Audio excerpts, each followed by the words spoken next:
రాష్ట్రంలో 11 మంది మున్సిపల్ కమిషనర్లను ప్రభుత్వం బదిలీ చేసింది. ఈ మేరకు రాష్ట్ర పురపాలక శాఖ కార్యదర్శి ఎస్ సురేష్ కుమార్ ఉత్తర్వులు జారీ చేశారు. పార్వతీపురం మున్సిపల్ కమిషనర్ గా D Pavani, Anantapuram deputy commissioner గా M Manjaiah, Narasapuram municipal commissioner గా ఆర్ వెంకట్రామరెడ్డికి బాధ్యతలు అప్పగించింది. తిరుపతి అదనపు కమిషనర్ గా U Sharadadevi, Pedana municipal commissioner గా డి కొండయ్య, ప్రొద్దుటూరు మున్సిపాలిటీ సహాయ కమిషనర్ గా ఎం మంజునాథ్ గౌడ్ ను నియమించింది.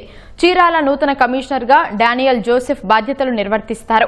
ప్రస్తుతం చీరాల మున్సిపల్ కమిషనర్ గా ఉన్న అబ్దుల్ రషీద్ ను ఎంఏయుడి కమిషనరేట్ లో రిపోర్టు చేయాలని ప్రభుత్వం ఆదేశించింది.